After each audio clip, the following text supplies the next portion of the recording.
avec nous pour revenir sur ces performances du port Tangemed. Abdelatif Komat, doyen de la faculté des sciences sociales, juridiques et économiques de l'Université Hassan II de Casablanca. Doyen, bonsoir et merci d'avoir accepté notre invitation. Merci à vous pour l'invitation. Alors, nous venons de le voir, le port Tangemed gagne 2 places pour se hisser au 3e rang du classement de l'indice mondial de performance des ports à conteneurs. Quelle est l'importance d'un tel classement et sur quels éléments se base-t-il? En fait, ce classement est très important. Vous connaissez aujourd'hui l'importance du commerce international en matière de compétitivité et de performance des économies, surtout avec des perturbations qu'a connu le monde ces derniers temps au niveau des routes maritimes. Et donc, la dimension, je dirais, rapidité, efficacité devient très importante. Alors, il s'agit en fait de mesurer la performance liée à la durée de traitement des navires, y compris bien sûr le déchargement et le chargement.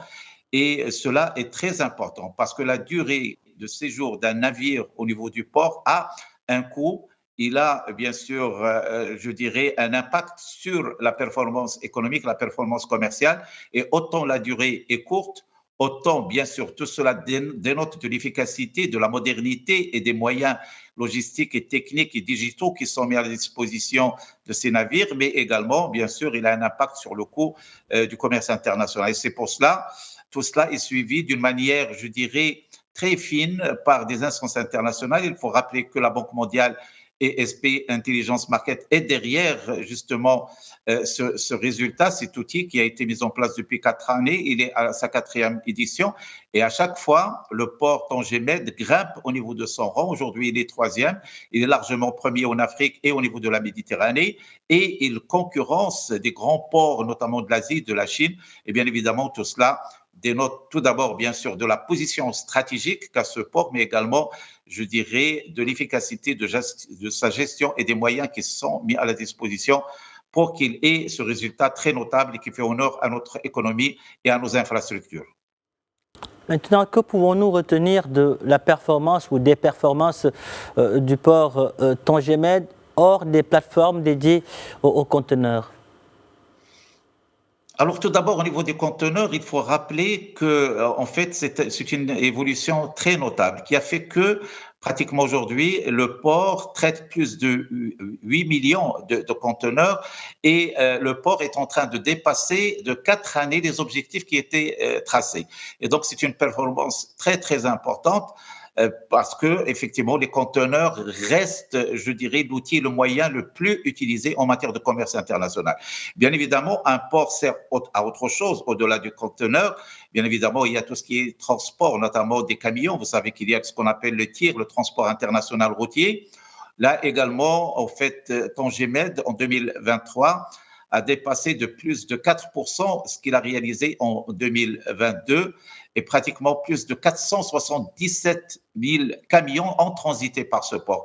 Également, en matière d'exportation de produits industriels, l'augmentation a été de plus de 14% par rapport à 2022.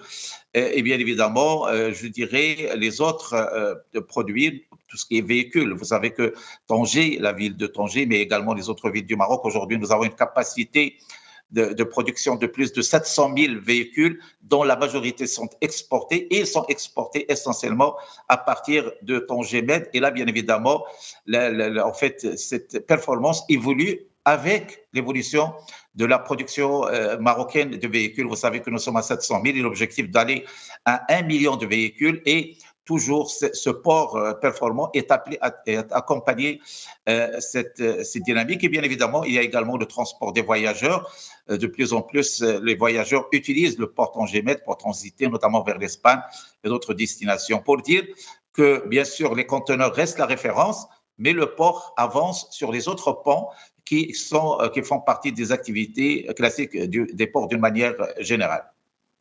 Alors, en s'appuyant sur le digital, la toute-puissance du digital, mais aussi en profitant de la crise en mer Rouge, Tangemed, nous l'avons dit, continue d'asseoir sa position de hub mondial.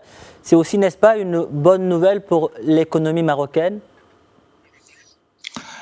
Bien évidemment, le Maroc a été toujours un pays ouvert sur l'international. Vous savez que pratiquement, si on fait la somme des exportations et des importations marocaines, nous sommes à environ 70-75% de notre PIB.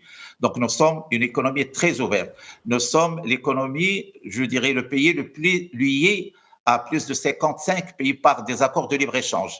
Et donc ça, c'est une voie, c'est une stratégie qui est prônée par le Maroc depuis plusieurs années. On considère que l'ouverture est un gage de performance parce que ça nous permet un rapprochement avec des pays performants et pour que notre production soit justement à la hauteur de la performance des pays les plus avancés. Et donc, c'est un choix stratégique. Pour cela, bien évidemment, le Maroc a besoin de ports. Il faut rappeler que le port reste, je dirais, le moyen et le passage le plus utilisé en matière de commerce international. Bien sûr, il y a d'autres moyens, mais toujours est-il, le transport maritime reste dominant au niveau du commerce international. Bien sûr, aujourd'hui, on parle de Tangemed, mais il y a également le West Nador qui est pratiquement à l'état final. Il y a le grand projet royal initié par Sa Majesté qui est le port de Dakhla. Donc là, ce sont des voies qui permettent déjà au Maroc d'être très performant, très ouvert, mais ils le seront en fait encore plus dans l'avenir avec l'opérationnalisation des deux grands ports qui sont celui de Nador et de Dakhla. Alors bien sûr, tout cela fait que le Maroc aujourd'hui est classé parmi les premiers pays au niveau de la région en matière de performance en infrastructure. Vous savez que l'infrastructure est très très importante pour développer l'investissement, que ce soit au niveau national ou qu'il soit pour l'attrait de l'investissement direct étranger. Aujourd'hui, nous sommes à 23 milliards de dirhams d'investissement étranger qu'a attiré le Maroc en 2024. Ce sont des performances, mais également c'est un moyen de réduire les déséquilibres régionaux et territoriaux, le fait que l'oriental ait un port, le fait que les régions du Sahara marocain aient un port, et puis le nord a un port, cela veut dire que le Maroc, au-delà en fait d'une performance, je dirais, économique, c'est également une performance territoriale et régionale. Et tout cela, bien sûr, est à l'honneur de notre pays et ça permet en fait de renforcer cette dynamique économique et sociale que connaît notre pays. Et bien sûr, le résultat aujourd'hui est un résultat très probant parce que être le troisième port mondial en efficacité, c'est vraiment une très très bonne performance pour notre économie, pour notre infrastructure et pour notre pays. Abdelatif Komat, merci pour toutes ces précisions. Merci d'avoir répondu à nos questions. Merci à vous.